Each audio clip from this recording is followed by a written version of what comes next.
So the debt deal is now done. It's over. But the fallout from the default stare-down is still developing, unfortunately. And the winners and losers are not yet really quite clear. That is why our insiders are here to try and make sense of it all. It is a mess, of course, and they are going to clear it up. Veterans of politics, they join us each week. And with us today is Bruce Jory. He is a former advisor to 2 Democratic governors. Now he's working for Corning Place Consulting. He's also an adjunct professor at UAlbany. Across the table is former Pataki Communications Director Dave Catalfamo, now a partner at Capital Public Strategies. Gentlemen, thank you very much. Thank you. Hola. So, Obama, win, lose, draw, lose. Been losing for the past couple of months. He came late to the game. He clearly was not a player at the end of the game, and it's evident in his approval ratings, which are in the toilet. Yep. Now, one small victory he got is pushing this off past the presidential election so far as revisiting another debt ceiling vote. Being able to do that is a win for him, but it's a political small win for him, but the rest of it is just a gigantic mess. Can I disagree? No, Bruce, don't disagree, please. We have a tendency in politics to follow it as snapshots, as pundits, as reporters, and it's a continuum. This was going to be a win for the Republicans in Congress because they were willing to go off the cliff rather than raise taxes as a part of a balanced package. They had locked-in unity. There was nothing you could do to knock them off that. But now it shifts. And yes, today he had a tough day, but David Catalfamo and other Republican pundits can no longer say this president wasn't willing to eat his spinach. He ate his spinach on the spending without getting the tax increases. Now the game shifts, and now in 2012 campaign, the debate will be on should we have a full extension of the Bush tax cut or a partial progressive. And every poll shows that Obama's position is backed by a broad cross-section of the American people and independents. So today he eats his spinach. There's not a lot of butter on it. He could have pushed harder. Now I suggested that he recognized that in an op-ed a couple of weeks ago in Newsday and said, eat your spinach first. Say, I'm not going to get my revenue piece from you, the Republicans. I'm going to get it from the American people. He wasn't looking for revenue until 2013. It would have been a better political mix, but he'll end up there in the campaign. It won't matter. Let me go all the way back. Number one, he's lost all credibility with the American people on the economy. Period. End of story. No, he hasn't. He's far ahead of the Republicans. Absolutely. He's lost all credibility. Well, he's the only one who's going to be up for president. If the Republicans had a credible candidate, then maybe that would be the case. But your party's presidential candidates, with the exception of John Huntsman, they're not have told the business...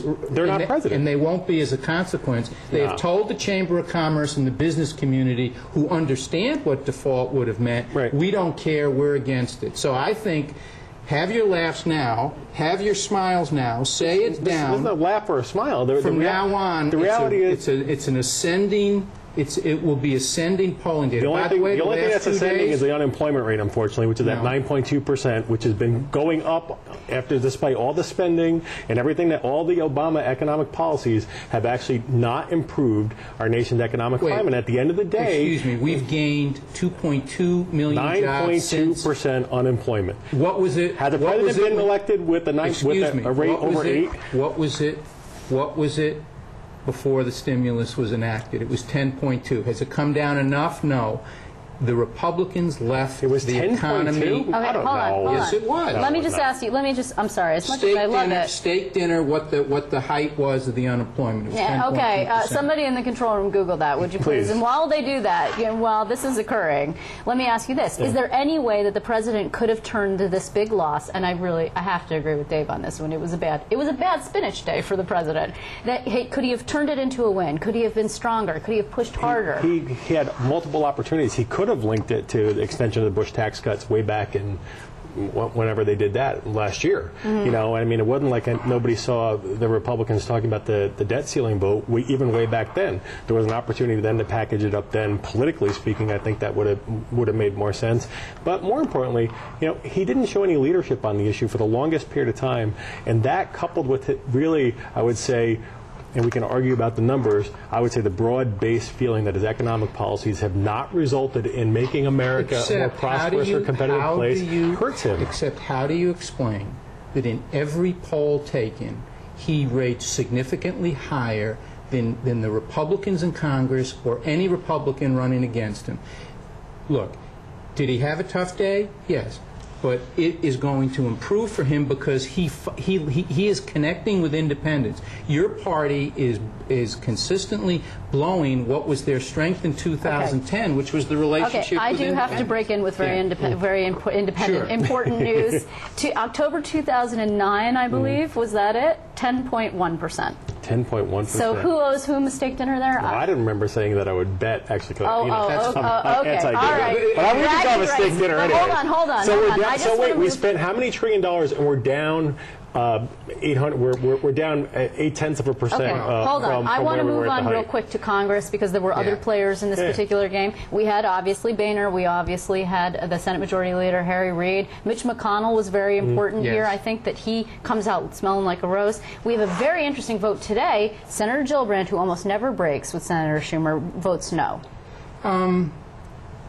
I'd like to actually take this, and in a moment of candor, I'd like to say that Senator Gillibrand has an aversion for tough votes. She voted against TARP twice. She voted against the lame duck tax package last year. She still votes as if she were a marginal member of the House rather than stepping up, I would say, as a United States Senator. Now, in fairness to her, she's seeking re-election. I think she will grow into the stature of the role. But given she's had quite a lot of time. But given the and by the way, when she did step up on the Zadroga bill and on the Don't Ask, Don't Tell repeal on matters of substance, her poll ratings went up. Very high. I think that given when you're a United States Senator from New York and the financial industry is so key to your state, to in effect vote if your vote counted for default was a significant mistake. Yeah, but that's the point, right? If your vote counted for default. We had Congressman Tonko was here. He voted no. I mean, if I said to him, well, would you have voted, if your vote was the crucial moment that you were going to cause default, you know, well, but I had voted twice before to raise the debt ceiling, so it wouldn't have been my fault. I mean, now, what about this issue of pressing the 14th Amendment? Should the president have gone in that direction? No, because look, there was always a deal to be done on this, and the fact of the matter is that whether Senator Gillibrand or the U.S. Senate as a whole, which hasn't had a budget in almost 2 years now, hasn't put out a meaningful budget, hasn't put out a budget period. I mean, the reality is look, you know, everybody doesn't love the Republican proposals, but they actually went out and they put real hard proposals on the table. They took votes on them. They stood behind them. But that's why they are winning, right? So, because they form the conversation. They frame the debate. And for Senator Gillibrand and for Democrats to walk away today, and for Paul Tonko to walk away today, despite all the clamoring that we're going to send the nation off the cliff, and then they actually walk away on the compromise, which is really, in many ways, better than I think that. But David, how do you explain Anne Marie Burkle and the other Tea Party? I don't want to say at least they're consistent. Wait, but they in effect their principles. You're giving them votes for consistency. Yeah, because they've gone out and they've taken tough votes. They've put plans out. They've actually stated their position over and over and over again. Well, so did the liberals. So did someone like Jerry Nadler. He said, I voted for a clean bill to raise the debt ceiling. There hasn't been a plan from the United States Senate on the budget. They haven't gone out and taken tough votes on it. And the fact of the matter is that they demagogued about the Tea Party people sending our nation off a cliff, yet they go ahead and they vote the other way. The difference between Washington and Albany today is when Governor Cuomo puts a proposal out, Dean Skelos and the Senate Republicans meet them and try to find a compromise. Anything Obama puts forward is immediately rejected.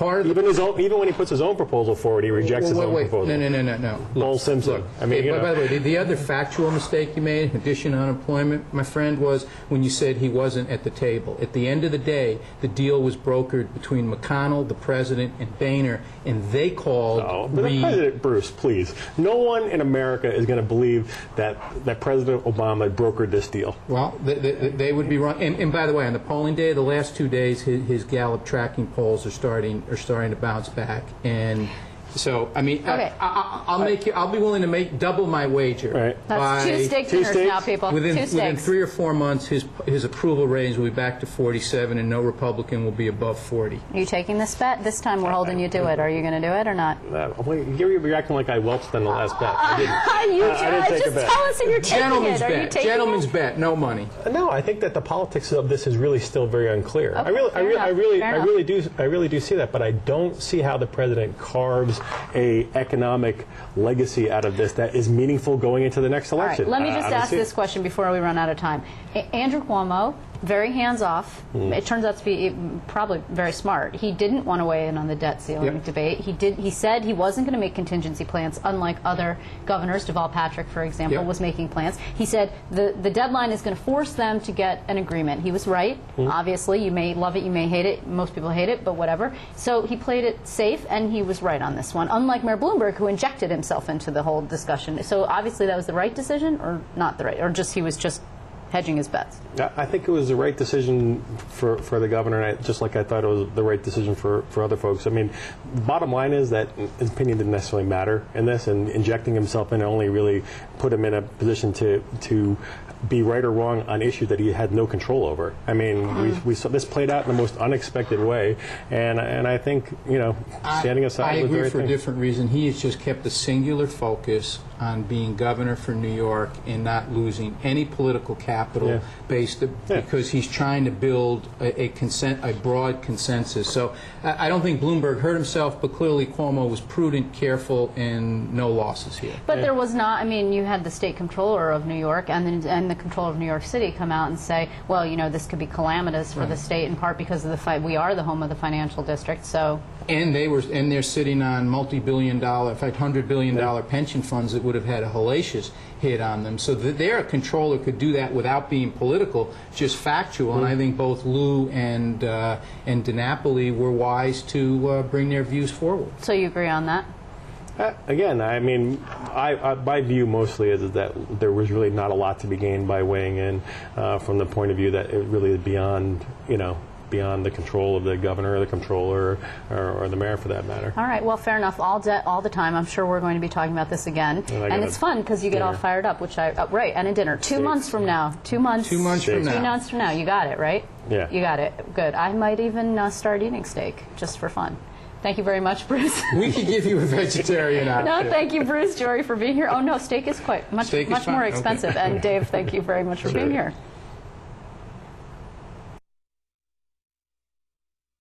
Okay, yeah.